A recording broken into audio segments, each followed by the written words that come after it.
Olá, estamos de volta. Uma pesquisa divulgada na semana passada revelou que os adolescentes que estão acima do peso têm risco maior de desenvolver câncer no intestino no futuro.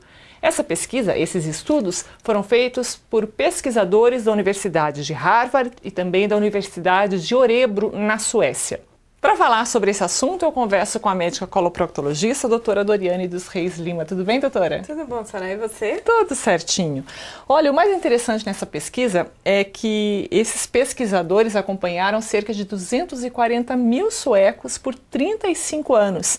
E essa análise divulgada na publicação científica Gut mostrou que os adolescentes acima do peso tinham o dobro do risco de ter câncer do que os com peso adequado.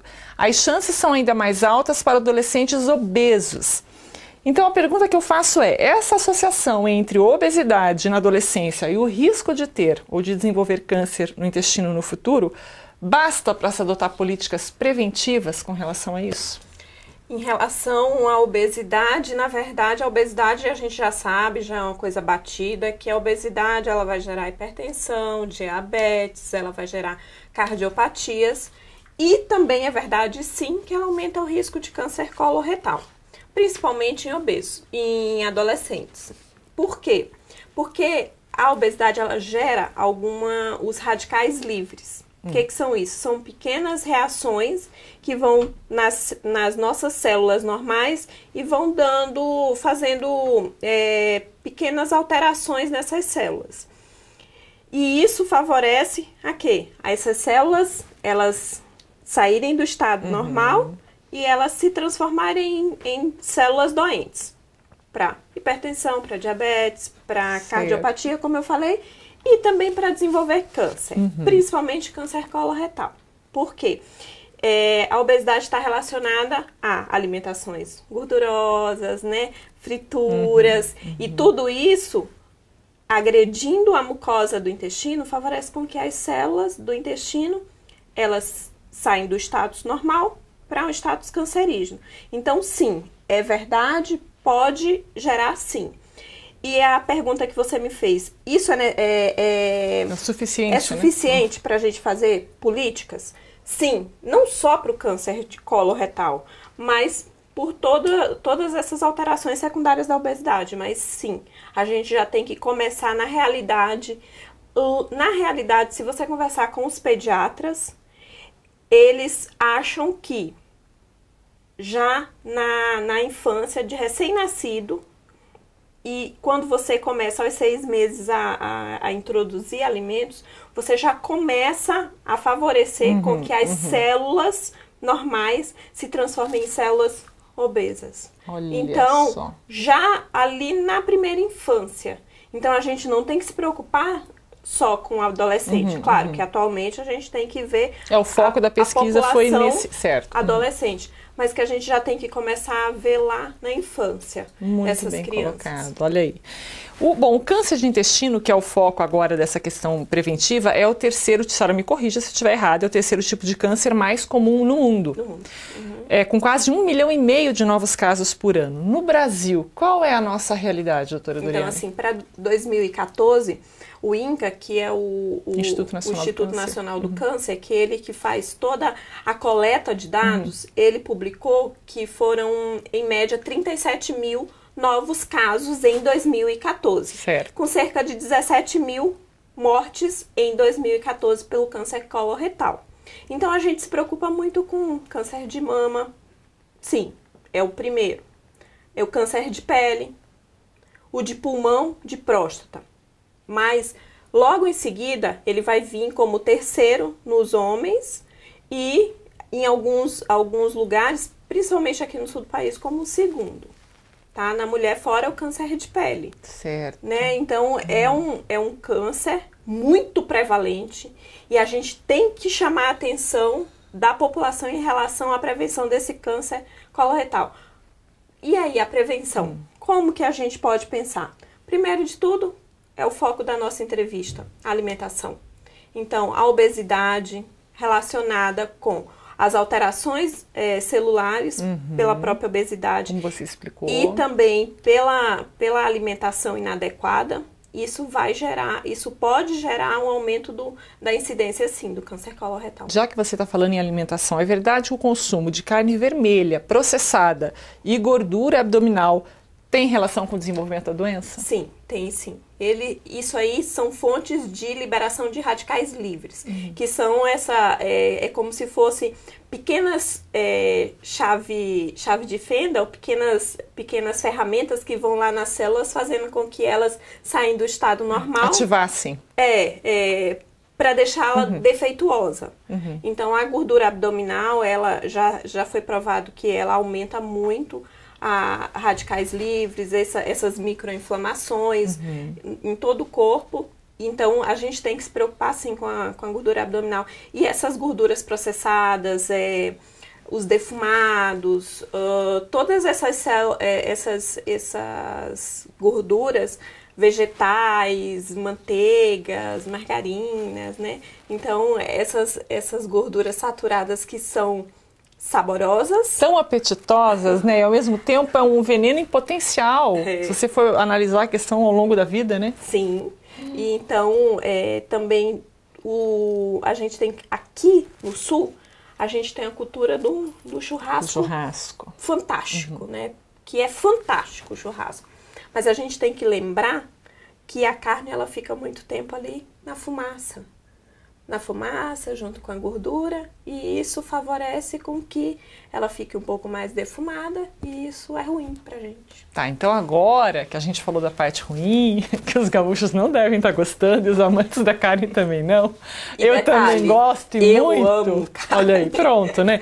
Mas aí a gente tem que pensar num paliativo, né? Numa forma preventiva. Já que vai comer essa carne, o que pode ser feito, doutora? Antes ou depois do consumo da carne, ou agregando a esse consumo, é possível ter um paliativo, alguma forma de controlar isso? Então, assim... Ingestão do que será? Como eu falei, eu adoro um bom churrasco, o churrasco daqui é fantástico, então eu não vou deixar de comer. Só que o que a gente tem que fazer ao longo de toda a semana? Ingerir frutas, legumes, bastante líquido, evitar, como você falou, essas gorduras processadas e também os defumados durante toda a semana, fazer uma boa alimentação, evitar de passar muito tempo sem comer, e líquidos à vontade, sem falar nas fibras. Fibras estão nos cereais, então isso acaba fazendo com que aumente o bolo fecal e tira aquele material de impurezas do intestino. Então, não deixe de comer o teu churrasco, mas também não coma todo dia. Tem que ter esse equilíbrio. Coma uma vez por semana e equilibre a tua alimentação durante todo o resto da semana. E aí a gente tem que falar também na coisa que todo mundo bate, na atividade física.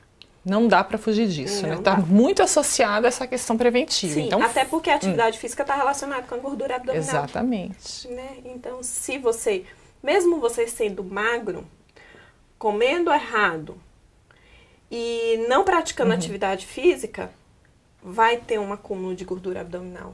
Então, não tem isso jeito. implica em risco. Sim. Bom, aí nós temos a questão da alimentação, nós temos a questão do equilíbrio nessa alimentação, da atividade física frequente, e aí a questão do fator hereditário.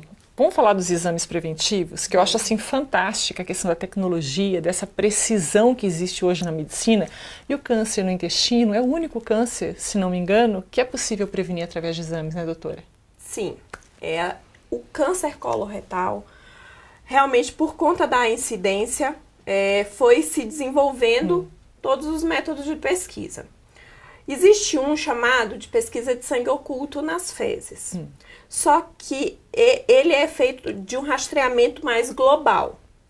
Ele é um exame barato, que o posto de saúde ele consegue fazer para todos os da população.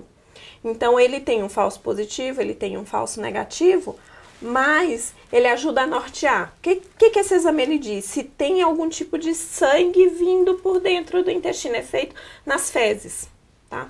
Então, esse é um exame. Certo. Como eu falei, ele é muito bom porque ele é barato, só que ele não é específico e não tem toda uma... ele não consegue definir muito bem a precisão dele não é tão ampla. Não, não é. Então, algumas séries de inflamações no intestino também dão isso. Então, não é só para câncer, tá? Que ele dá positivo. Certo. O ideal seria fazer a colonoscopia. Já está muito bem orientado que acima de 50 anos todos nós devemos realizar a colonoscopia, independente se a gente tem história familiar ou não. A história familiar é muito importante no câncer coloretal. Então, se você tem um membro da tua família que teve um câncer coloretal, você tem que ver a idade dele e começar a fazer os exames antes da população geral, que é de risco, que são os 50 anos. Então, o fator hereditário ele é muito importante, sim, Soraya. Mas ele não é o fator, o único fator para desenvolvimento do câncer coloretal. Não é porque você não tem ninguém na tua família que teve câncer coloretal que você está livre desse problema. Você está livre, né? Então, não tem jeito. O estilo de vida, ao longo do tempo, ele está muito associado a isso, né? E é por isso que a gente sempre vem falando do câncer de mama, do câncer de próstata, do câncer do aparelho digestivo de modo geral, né? E do câncer no intestino. Eu gosto de trazer esse assunto aqui porque, infelizmente, a gente tem visto, assim, até pessoas próximas com esse problema, né? Então, e às vezes é tão fácil, a médio e longo prazo, você ter evitado, porque lá na colonoscopia, que é um exame fantástico, se tiver um pólipo que, com o passar do tempo, se não for eliminado, pode virar um câncer. E você pode tirar aquele pólipo durante o exame. Olha só, aí a pesquisa do INCA, ele mostrou que cerca de 37 mil pessoas, em 2014, eles desenvolveram câncer coloretal. E 17 mil morreram. É quase 50%. É muita coisa, né? É muita coisa. Então, a gente tem todo o arsenal para a gente fazer o rastreamento, para a gente fazer esse diagnóstico precoce. Qual é a vantagem de fazer o diagnóstico precoce? Sendo um pólipo, sendo um câncer no estado inicial, qual que é a grande vantagem? A grande vantagem é o tratamento, porque é um dos cânceres mais bem estudados. E se a gente diagnostica precocemente, o tratamento, a depender do local do intestino, você resseca. Se está no precoce, ele tem muito pouca chance de ter mandado célulazinhas para o resto do nosso corpo. Então, a cirurgia é curativa. Você está entendendo? Certíssimo. Então, assim, eu não sinto nada. Beleza. Agora vamos falar sobre qual é o quadro clínico do câncer coloretal. No estágio inicial, ele não dá sintoma nenhum. É assintomático, né? A pessoa leva uma vida normal. Não. Ele só começa a dar sintomas quando ele está maior. Desenvolvido, né? Então... Aí ocorre o que, geralmente, doutora? Sangramento? E aí começa, muitas vezes, dá sangramento. Ou o intestino que era bom começa a prender, ou tem diarreia demais. Ele se manifesta mudando o quadro intestinal. Antes o meu intestino era preso, agora ele está muito bom. Pesquise. Não é porque agora eu comecei a usar tal coisa. Pesquise, vá atrás. Antes eu tinha diarreia e agora meu intestino está preso. Agora está do jeito que eu quero. Não. Pesquise, vá atrás. Mudou o quadro do intestino, não tem jeito, você tem que ir ao médico. Tá certo. Olha, essas informações são importantes e qualquer dúvida você pode escrever para a gente vai procurar essas informações junto ao profissional da área, né? Principalmente aí nessa questão de câncer, né? A gente tem que procurar ficar muito atento e buscar as informações em tempo hábil. Doutora, muito obrigada pelas informações e pela participação.